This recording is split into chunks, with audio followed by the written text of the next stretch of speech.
Yo lo perdí todo, no por un error, no por mala suerte. Lo perdí por ser una buena persona. Mi mejor amigo, Javier, me miraba a los ojos. Su sonrisa parecía tan honesta. Confía en mí, me decía. Juntos construiremos un imperio. Y yo le creí. Fui un libro abierto para él. Le di mis ideas, mis ahorros, mi confianza ciega. Trabajé día y noche por nuestro sueño. Él era mi hermano. Una mañana de martes llegué a la oficina. La cerradura era diferente. Mi llave no funcionaba. Golpeé la puerta. Nadie respondió. Mi nombre ya no estaba en el cristal. Lo habían borrado. Llamé a Javier, una y otra vez. Su teléfono estaba apagado. En ese momento lo entendí.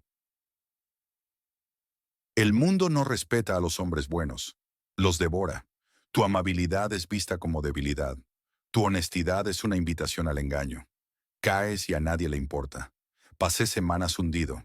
Dormía en el sofá de un amigo, sin un céntimo. Me sentía estúpido, roto. Una noche, revolviendo cajas viejas, encontré un libro. Un diario polvoriento que pertenecía a un estratega llamado Victor Sterling.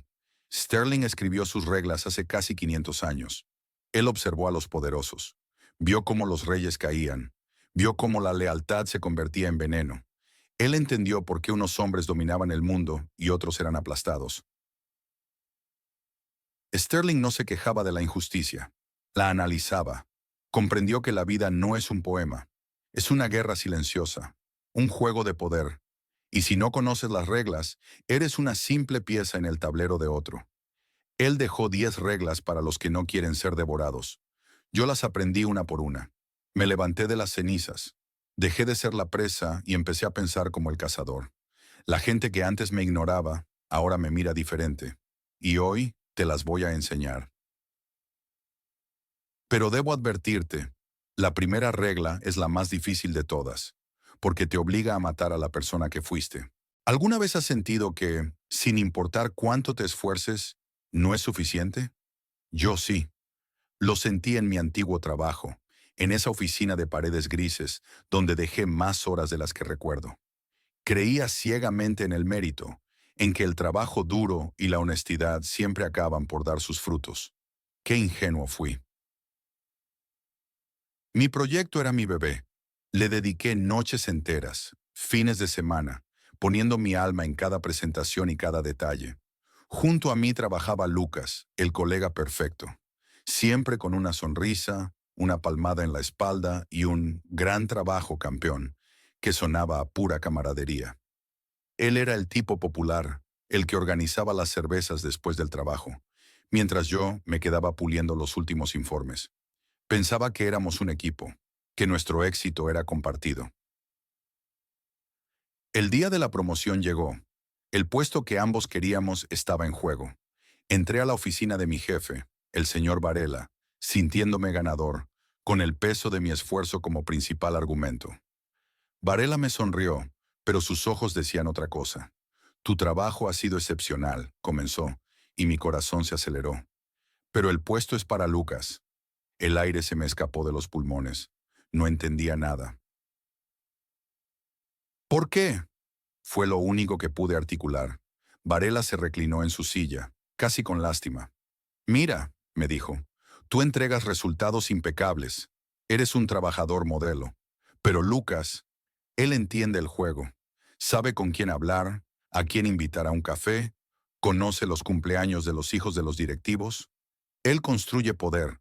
Tú construyes informes.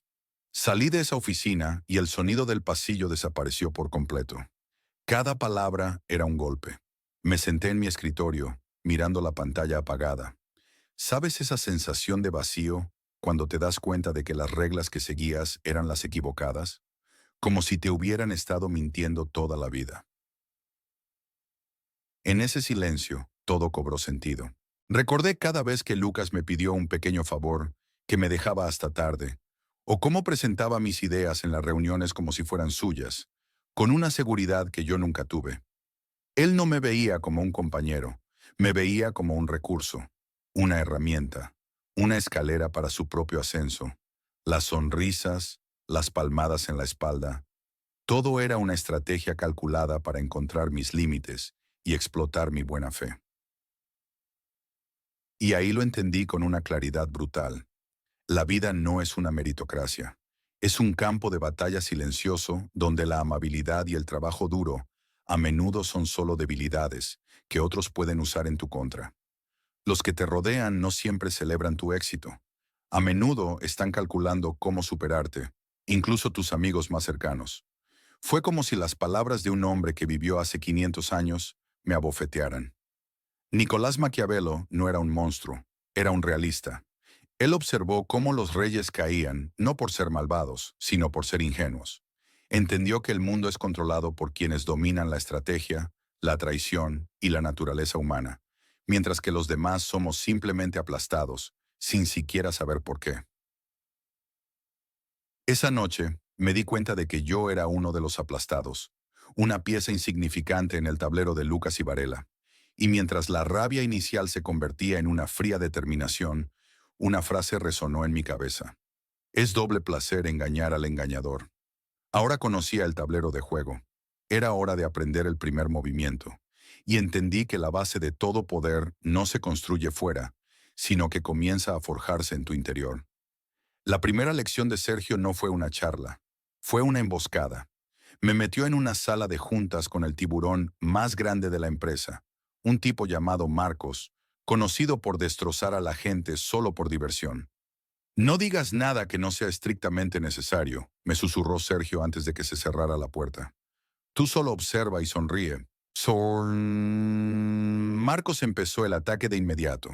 Delante de todos, sacó a relucir un viejo proyecto fallido mío, decorándolo con detalles humillantes que solo él podía conocer. Hay gente que simplemente no tiene lo que hace falta, ¿verdad? Dijo, mirándome fijamente, paladeando la provocación. Y por un segundo, casi se la doy.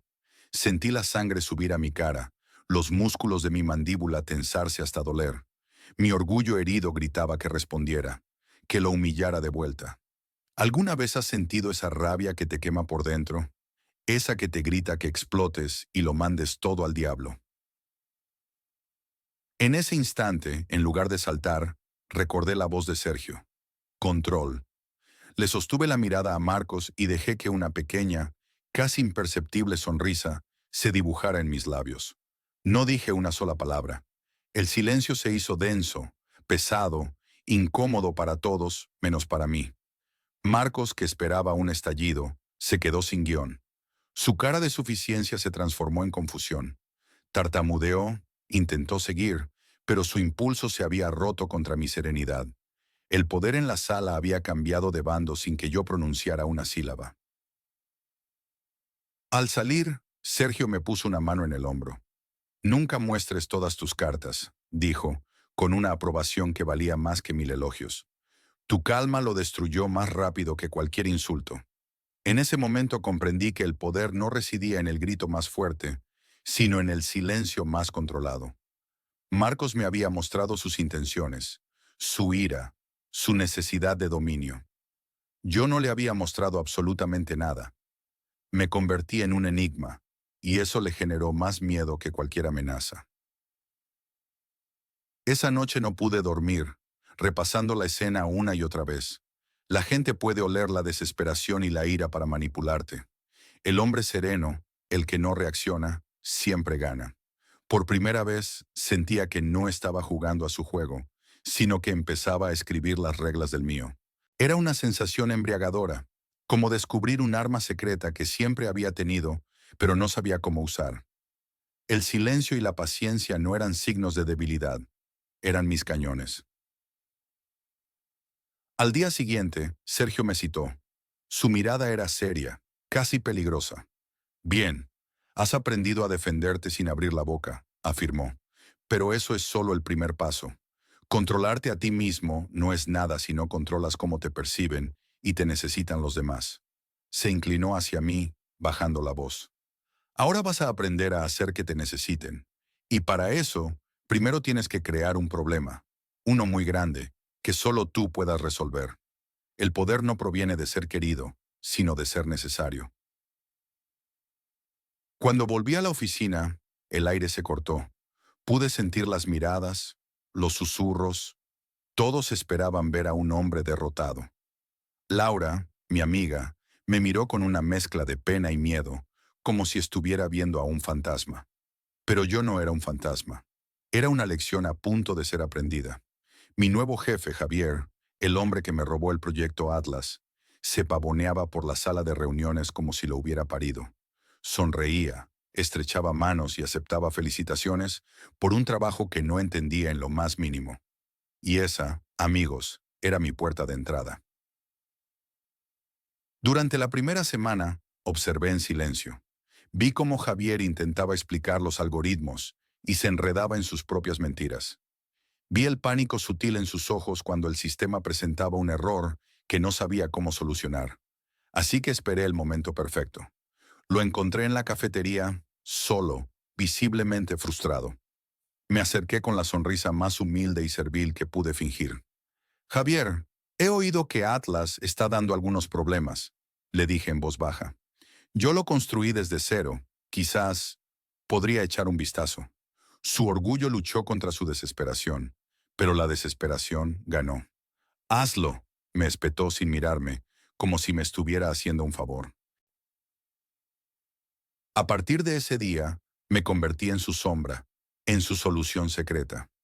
No solo arreglé los errores, empecé a implementar mejoras que solo yo conocía. Hice que el sistema fuera más rápido, más complejo, más brillante y completamente dependiente de mí. Cada línea de código que escribía, cada función que añadía, era un eslabón más en la cadena invisible que lo ataba a mí con más fuerza. Él se llevaba el crédito, por supuesto. En las reuniones, yo permanecía callado en una esquina, mientras él presumía de nuestros avances.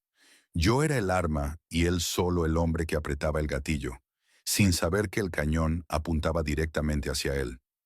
Dominé el arte del disfraz, actuando como el técnico inofensivo mientras mi ambición crecía en la oscuridad.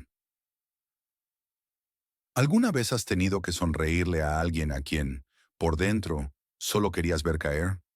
Ese silencio interior, esa calma peligrosa, es el verdadero campo de batalla.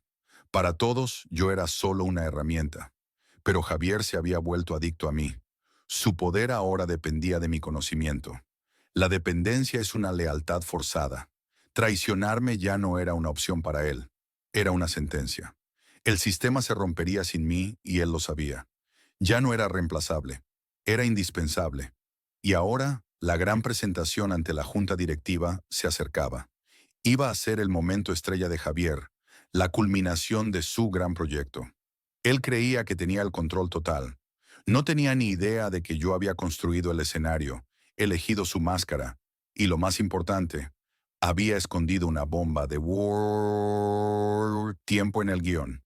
Claro, aquí tienes el monólogo para la cuarta parte.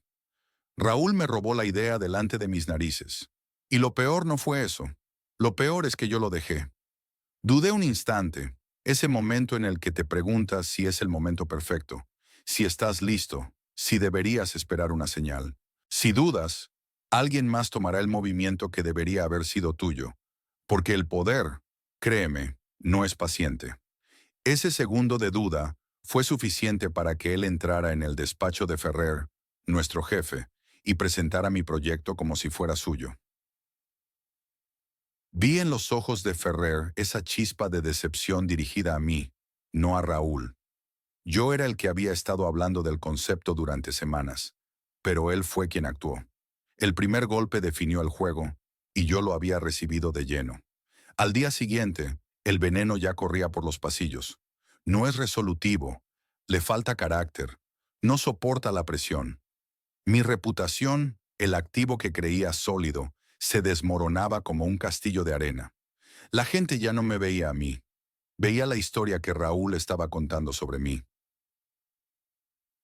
Recuerdo que Marcos, mi viejo mentor, me lo dijo una vez.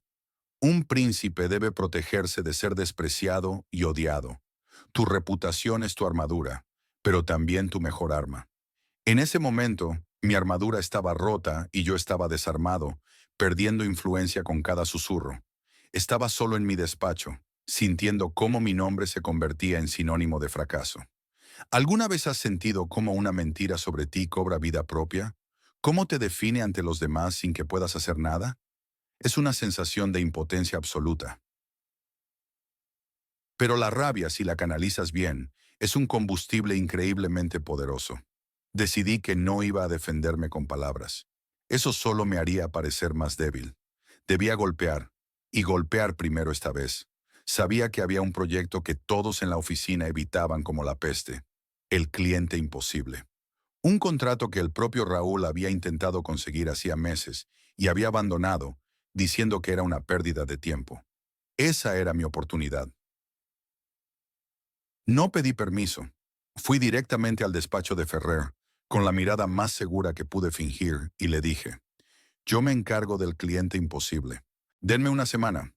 Me miró como si estuviera loco, pero asintió. La gente respeta la audacia, incluso cuando no la comprende.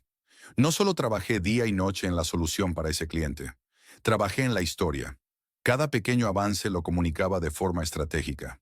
No a todos, solo a las personas clave. Cada correo era un misil teledirigido. Cada llamada, una demostración de control. Dejé que mi éxito se filtrara poco a poco por la oficina, que mi nueva reputación entrara en la habitación antes que yo. Cuando cerré el trato una semana después, un contrato que traería enormes beneficios, vi a Raúl en el pasillo. Su cara era un poema. No tuve que decir nada. Todos vieron quién había fallado y quién había triunfado donde el chico de oro no pudo. Comprendí que es doble placer engañar al engañador. Mi reputación ya no era solo una armadura, se había convertido en un arma cargada. Pero mientras todos celebraban esa victoria visible, bajo los focos, yo descubrí algo más, algo que me heló la sangre. El movimiento de Raúl no fue solo oportunismo. Había algo más detrás, un juego mucho más grande que el mío. Y en ese juego, yo solo era un peón. El verdadero poder no se exhibe con golpes de efecto. Se esconde en las sombras, en la información que nadie más tiene, en los silencios que dicen más que mil palabras, y yo acababa de darme cuenta de que alguien me estaba observando desde esa oscuridad. De acuerdo, aquí tienes el monólogo para el bloque 5, continuando la historia con un nuevo capítulo lleno de misterio y estrategia. El narrador habla con una calma tensa, como si compartiera un secreto peligroso. La forma más rápida de perder el poder es anunciar tu próximo movimiento. En el momento en que la gente sabe a dónde vas, te aseguro que bloquearán el camino. Yo aprendí esto observando a Javier. Él era el gallo del corral, siempre cacareando sus planes para el gran Proyecto Horizonte. Lo contaba en el café, en los pasillos, en cada reunión. Quería que todos supieran que esa victoria sería suya. Y mientras él hablaba, yo desaparecí. Decidí convertirme en un fantasma. Dejé de ir a las reuniones opcionales y mis correos se volvieron breves, casi crípticos. Javier lo tomó como una señal de rendición. Incluso me dio una palmada en la espalda un día diciendo, «Tranquilo, Mateo, ya habrá otros proyectos para ti». Yo solo sonreí. Él no podía ver que mientras más ruido hacía, más fácil me lo ponía. Los enemigos no pueden atacar lo que no ven venir. Mientras él pulía su discurso, yo pasaba las noches en la oficina, solo con el zumbido de los servidores. Construí mi estrategia en silencio, pieza por pieza, en un documento oculto que nadie conocía. No era una versión mejorada de su plan, era algo completamente diferente, nacido de una perspectiva que todos habían ignorado. Cada dato, cada proyección, era un arma que afilaba en la oscuridad. ¿Alguna vez has sentido ese poder silencioso? El de saber algo que nadie más sabe y elegir callar, observando cómo los demás avanzan directo hacia el precipicio que tú ya viste. Llegó el día de la presentación final frente a nuestro director, el señor Morales. Javier expuso su plan con una confianza arrolladora. Era predecible, seguro, exactamente lo que todos esperaban. Cuando terminó, hubo un aplauso cortés. Todas las miradas se posaron sobre él. Entonces Morales se giró hacia mí, que había permanecido en una esquina sin decir una palabra. «¿Y tú, Mateo?», dijo con curiosidad. «¿No tienes nada que aportar?». El silencio se hizo denso. Javier me miró con lástima. Sentí como todos contenían la respiración. Me levanté lentamente, conecté mi portátil y en la pantalla no apareció una presentación, sino un modelo financiero complejo. Señor Morales, comencé con calma. El proyecto Horizonte no es un sprint, es una guerra de desgaste. Y el plan del señor García nos deja sin municiones a mitad de camino. Lo que mostré a continuación dejó la sala helada. No eran ideas, eran hechos. Rutas logísticas que Javier había ignorado, riesgos de mercado que había descartado. Donde él veía una oportunidad, yo demostré que había una trampa. No refuté su plan, lo hice irrelevante. Mi propuesta, Plan Sombra, era más arriesgada, sí, pero prometía el doble de retorno y neutralizaba a la competencia antes de que pudieran reaccionar. El silencio que siguió fue más elocuente que cualquier aplauso. La familiaridad genera desprecio, pero mi ausencia había creado intriga. Y esa intriga le dio a mis palabras un peso que ninguna presentación vistosa podría igualar. La escasez crea deseo, y mi voz, al ser un recurso raro, de repente era lo único que querían escuchar. Esa tarde, gané. El proyecto Horizonte era mío. Pero la victoria tuvo un eco extraño. Al salir de la sala, Morales me detuvo en el pasillo, lejos de los demás. No me felicitó, solo se acercó y me dijo en voz baja, con una mirada que no supe descifrar: un movimiento brillante, Mateo. Acabas de demostrar que eres más peligroso de lo que nadie imaginaba. Se alejó dejándome solo, y comprendí que al hacerme visible, aunque fuera por un instante, había pintado una nueva diana en mi espalda. Y esta vez, el que sostenía el arco no era un rival como Javier, sino alguien mucho más poderoso.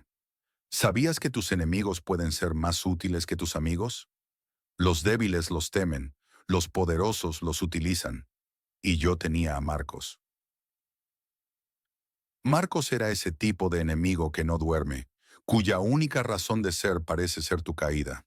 Cada mañana me despertaba no con una alarma, sino con la pregunta: ¿qué intentará Marcos hoy?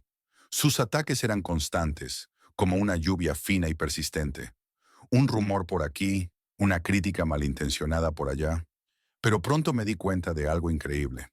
Cada vez que intentaba señalar una de mis supuestas debilidades, en realidad me estaba regalando un diagnóstico gratuito.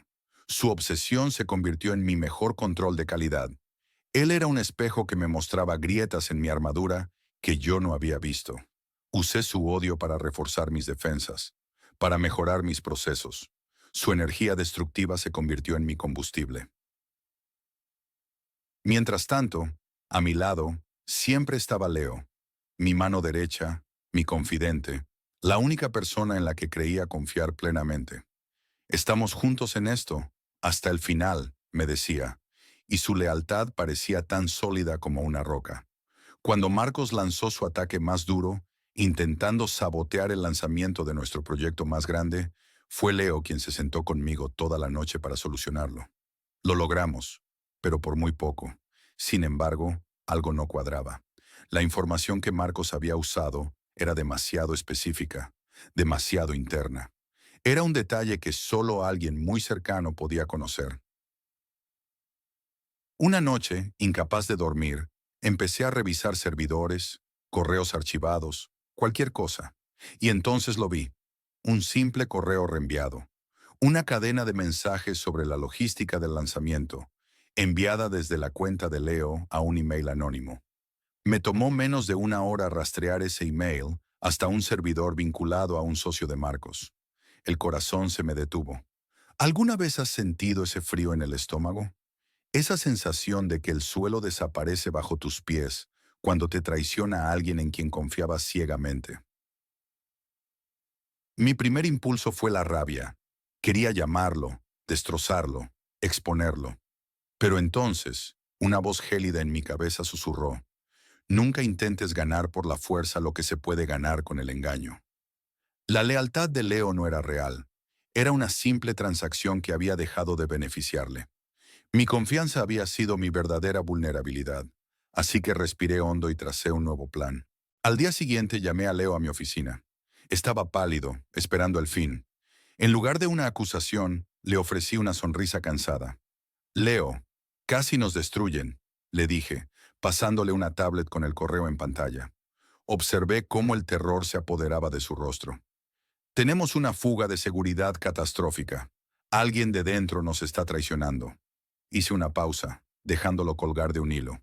A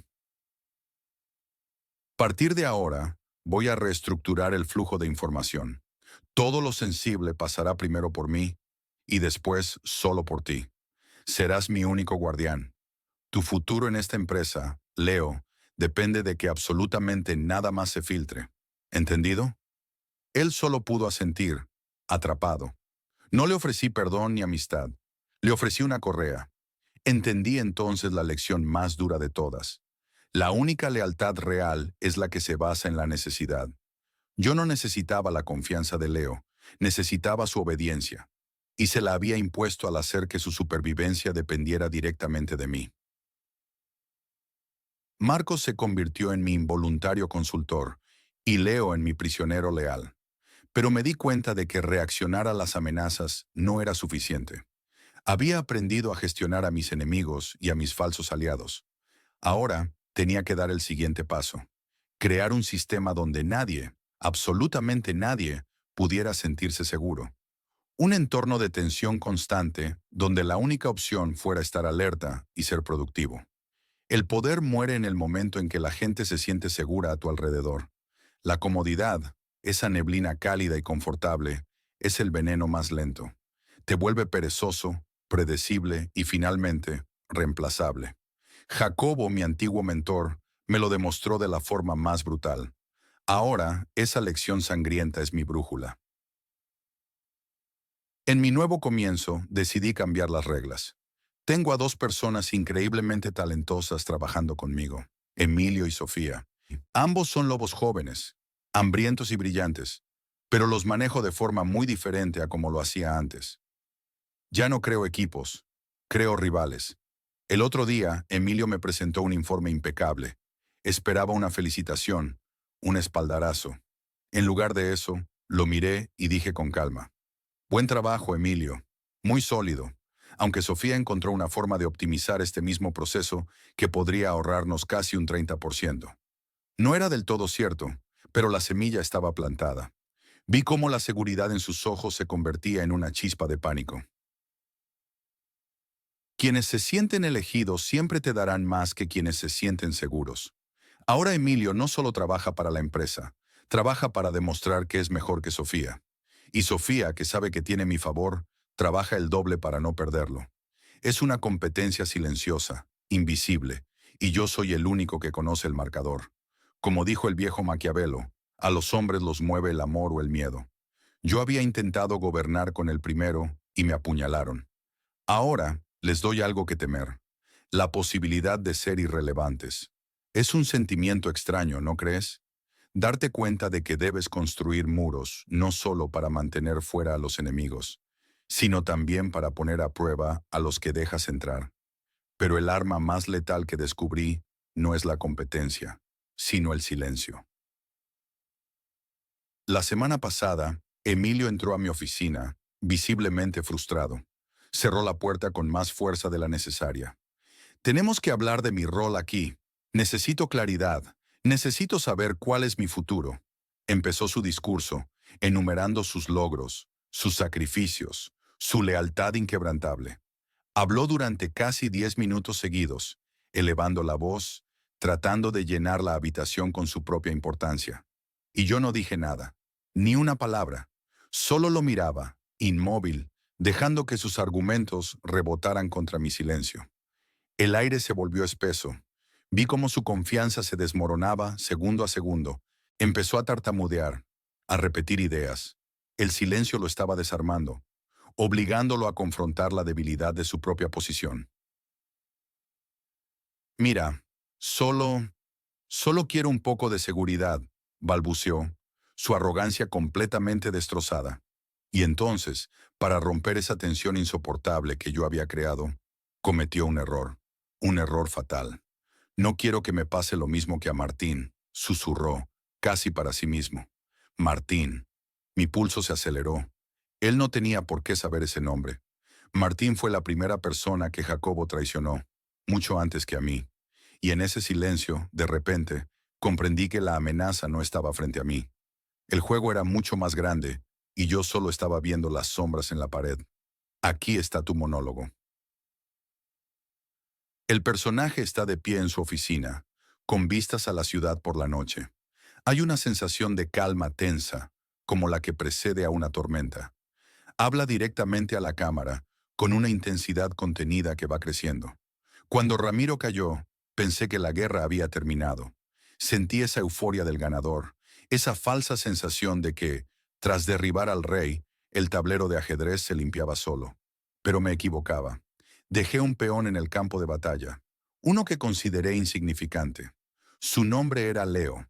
Leo era solo una sombra en el equipo de Ramiro, un tipo de los recados, siempre con la cabeza gacha. El típico que parece más asustado de su propia sombra que de sus enemigos. Por eso, cuando empezó a susurrar a mis espaldas, simplemente lo ignoré. Era ruido, nada más.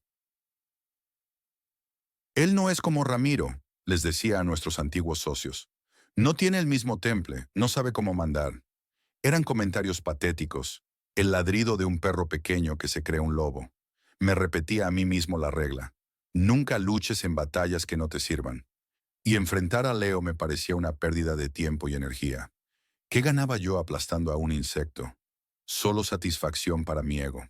Y yo voy por el trono, no por satisfacciones momentáneas. Pero el problema con los insectos es que se multiplican en la oscuridad. El problema con los pequeños problemas es que, si los ignoras, crecen hasta devorarte. El golpe de realidad llegó con una llamada de Sofía. Su voz era tensa. Hemos perdido el contrato con los Vélez, me dijo. ¿Qué? ¿Por qué? Pregunté, sintiendo un hielo recorrer mi espalda. Están nerviosos, respondió ella. Alguien les ha estado llenando la cabeza de basura sobre nuestra estabilidad. No tuvo que decir el nombre. Lo supe al instante. Leo. Ese peón insignificante acababa de costarme una torre. Me quedé en silencio, con el teléfono en la mano, sintiendo una furia fría nacer en mi estómago. Todo este tiempo, creí que estaba siendo inteligente, estratégico, pero solo estaba siendo ingenuo. ¿Alguna vez has sentido eso? Esa punzada helada al darte cuenta de que subestimaste algo pequeño hasta que se hizo gigante. Es un tipo de arrepentimiento que quema por dentro. En ese momento lo entendí. La piedad hacia una amenaza que está creciendo es una crueldad que te infliges a ti mismo. Los poderosos no esperan a que las serpientes se conviertan en dragones. Las aplastan cuando todavía son crías vulnerables. Mi error no fue ver a Leo como una batalla inútil. Mi error fue no verlo como una amenaza que debía ser aniquilada antes de que tuviera la oportunidad de pelear. Recordé lo que solían decir de Ramiro, mirando a la gente de la que se rodeaba. El primer método para estimar la inteligencia de un gobernante es mirar a los hombres que tiene a su alrededor. Ramiro se rodeó de débiles como Leo, y esa fue su perdición. Yo no iba a cometer el mismo error. Leo no merecía una batalla pública que alimentara su ego. No merecía la dignidad de un conflicto. Merecía ser borrado, aniquilado del tablero de forma silenciosa y definitiva. Mi energía es un arma y no la iba a malgastar en una pelea callejera por migajas. No, mi energía la iba a usar para demoler su existencia sin siquiera mirarlo a los ojos. Proteger el trono no se trata solo de eliminar amenazas externas. Se trata de controlar la narrativa y la percepción que todos tienen de ti. Y yo estaba a punto de recordarle a todo el mundo quién manda aquí. Colgué y llamé a Sofía de vuelta. Mi voz ya no era de sorpresa, sino de acero. Prepara una reunión con los Vélez para mañana, le ordené. Diles que tengo una propuesta que no podrán rechazar. Hice una pausa. Y busca todo lo que tengas sobre el pasado de Leo. Cada error, cada deuda, cada secreto oscuro. Vamos a recordarle a la gente quién es él en realidad. Un don nadie. Y luego, vamos a asegurarnos de que vuelva a hacerlo. Claro, aquí tienes el monólogo. El poder es percepción. Lo entendí de la peor manera posible. Tras la traición de Ricardo, quedé expuesto, y todos en la oficina olieron la sangre. El nuevo director de proyectos, un tipo llamado Mateo, vio en mí una presa fácil. En la primera reunión de equipo, presentó sus ideas, y cuando llegó mi turno, me interrumpió a mitad de frase. Tus números no cuadran, chico, dijo con una sonrisa condescendiente, mientras los demás bajaban la mirada. En ese instante, supe que si parecía débil, me tratarían como débil. No me defendí, no levanté la voz. Simplemente lo miré a los ojos, sostuve su mirada un segundo más de lo cómodo, y dije, revisaremos los datos. Gracias por el apunte, Mateo. Por fuera era una fortaleza. Por dentro, la guerra había comenzado.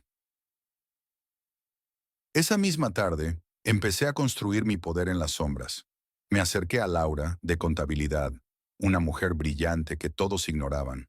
La invité a un café, no para hablar de trabajo, sino de ella. Escuché sus frustraciones, sus ideas. No pedí nada, solo ofrecí un oído amigo. Mientras Mateo se pavoneaba en público, yo tejía una red de alianzas invisibles. Favor por favor, conversación por conversación. Estaba adquiriendo recursos y conexiones en silencio, donde nadie podía ver mi ascenso. ¿Sabes?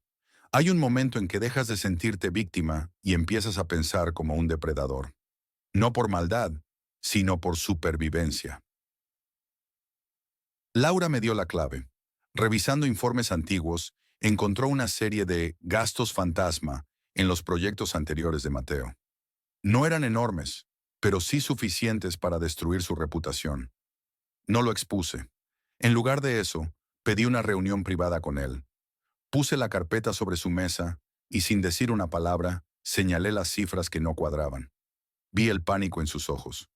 Imagino que debe ser un simple error administrativo, le dije con una calma gélida. Sería una pena que esto se malinterpretara. No necesitaba gritar. El miedo es una herramienta mucho más fina. A partir de ese día, Mateo pensaba 2 veces antes de dirigirme la palabra.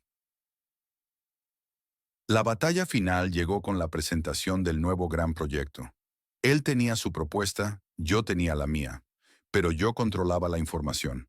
Días antes me aseguré de que los datos preliminares, los que apoyaban mi estrategia y mostraban fisuras en la suya, llegaran a los escritorios correctos.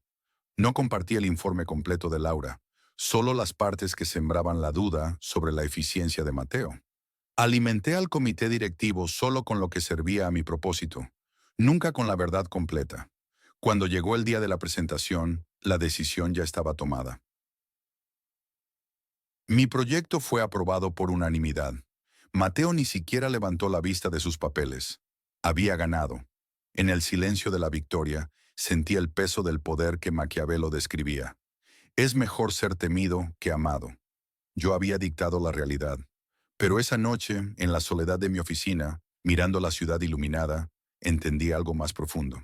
Conquistar el poder es una cosa, pero ¿cómo haces para que perdure? ¿Cómo construyes un legado sin que las mismas sombras que te ayudaron a subir te terminen devorando? Aquí tienes el monólogo. Rafael creía que me tenía acorralado. Después de mi jugada anterior, pensó que mi próximo movimiento sería ruidoso, un golpe frontal y desesperado. Todos en mi círculo íntimo esperaban lo mismo, preparándose para una guerra abierta. Pero yo ya no jugaba para ganar una batalla, jugaba para terminar la guerra para siempre. La primera regla del final del juego es cortar la debilidad sin piedad. Y mi debilidad, la que más me dolía, tenía nombre y apellido. Lucas. Era mi amigo de la infancia, leal como un perro viejo, pero estaba aterrorizado. Su miedo era una enfermedad que se contagiaba. Lo vi en nuestra última reunión. Mientras yo trazaba el plan, él solo miraba las salidas de emergencia. Esa misma noche lo llamé a mi oficina. Lucas, le dije mientras le servía un último trago. Hemos llegado lejos, ¿verdad? Él asintió, sonriendo con nerviosismo, sin entender lo que venía. Te quiero como a un hermano, continué, y era verdad. Pero tu miedo nos está hundiendo. No puedes seguir en este barco. Sus ojos se llenaron de una mezcla de shock y traición. No hubo gritos, solo un silencio pesado, roto por su susurro. Después de todo lo que pasamos, asentí sintiendo un hielo en las venas. Precisamente por todo lo que pasamos, respondí. Mi poder es tan fuerte como la gente que permito cerca, y tú te has convertido en un ancla. Salió sin decir una palabra más. ¿Conoces esa sensación? Ese nudo en el estómago cuando tienes que herir a alguien que te importa para poder sobrevivir. Es el precio del poder, y es más solitario de lo que nadie te cuenta. Con el eslabón más débil fuera, el tablero de ajedrez se sentía más claro. Rafael esperaba que atacara sus finanzas, sus operaciones, sus socios. Era predecible. Y la previsibilidad, como bien había aprendido, es una sentencia de muerte. Así que hice lo que nadie, ni siquiera mi propio equipo, esperaba. No ataqué a Rafael. Ataqué la idea que la gente tenía de él. La cita resonaba en mi cabeza. La mejor fortaleza se encuentra en el amor de la gente. Rafael había construido su imperio sobre el miedo, no sobre el respeto. Sus hombres le temían, no le eran leales. Durante una semana no hice nada. El silencio enloqueció a Rafael. Estoy seguro de que revisaba sus cuentas cada hora, esperando el golpe que nunca llegó. Mientras él se obsesionaba, yo contacté uno por uno a sus lugartenientes clave. No les ofrecí dinero ni amenazas. Les ofrecí algo que Rafael nunca podría darles: un legado. Él construye castillos de arena que la próxima marea se llevará, les dije a cada uno. Yo estoy construyendo un puerto que resistirá cualquier tormenta. Su nombre será olvidado. Los nuestros serán los cimientos. No les pedí una respuesta inmediata. Solo planté la semilla, la duda. Los dejé adivinar. Entendí que el verdadero poder no es el ruido que haces, sino el eco que dejas atrás. Si yo desapareciera mañana, ¿mi presencia se seguiría sintiendo? Esa pregunta me guiaba ahora. No quería ser un rey temporal, quería ser el arquitecto de una nueva era. Mi objetivo no era destruir a Rafael, era hacerlo irrelevante. Pasaron 3 días más de silencio absoluto. La ciudad entera contenía la respiración. Sabía que Rafael estaba a punto de romperse, de cometer un error estúpido por pura desesperación. Esperé, inmóvil, convirtiéndome en el hombre que nadie podía leer. Y entonces, anoche, mi teléfono vibró sobre la mesa. Era un número desconocido. Contesté, y la voz al otro lado de la línea no era la de Rafael, sino la de su mano derecha. Y solo dijo una palabra: escucho. Tom. Aquí tienes el monólogo para el outro, diseñado para ser dinámico, emocional y dejar una fuerte intriga para el siguiente vídeo. El ritmo se ralentiza, la música se vuelve más introspectiva y seria. El tono de la voz es ahora más personal, casi como una confesión.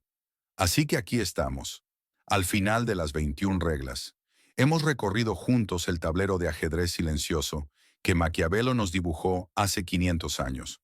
Estas no son solo tácticas, son una forma de ver el mundo, una visión fría, calculadora, pero sobre todo, real.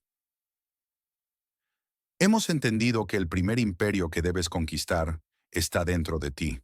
Tu serenidad, el control de tus emociones, el tesoro de tus propios secretos. Aprendimos que el poder no se pide, se construye haciendo que otros dependan de ti, esculpiendo una reputación tan sólida que entre en la habitación antes que tú. Vimos con claridad que la debilidad, tanto la tuya como la ajena, no es algo que se gestiona, se corta de raíz. Estas reglas son un espejo brutalmente honesto que te obliga a hacerte la pregunta que, quizás, has evitado toda tu vida. ¿He sido una pieza o he sido un jugador? Te muestra el porqué de esa frustración que has sentido cuando, a pesar de tu trabajo y tu bondad, otros avanzaban y tú no. Es porque ellos, consciente o inconscientemente, ya estaban jugando a este juego. Ahora tienes el mapa, tienes las armas, y has grabado en tu mente la verdad más profunda de todas.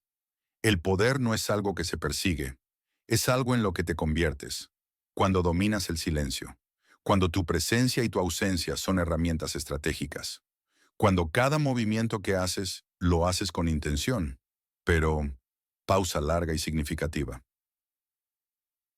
Aquí viene la pregunta más peligrosa de todas, una que el propio Maquiavelo rara vez contesta. Él te enseña cómo ganar el juego, te da las claves para escalar, para dominar, para construir tu trono sobre las ruinas de tus competidores. Te prepara para la batalla, pero nunca te habla del precio de la victoria. ¿Qué pasa después de que ganas? ¿Qué ocurre cuando te sientas en ese trono? Miras a tu alrededor y te das cuenta de que el miedo que inspiras también ha construido un muro a tu alrededor.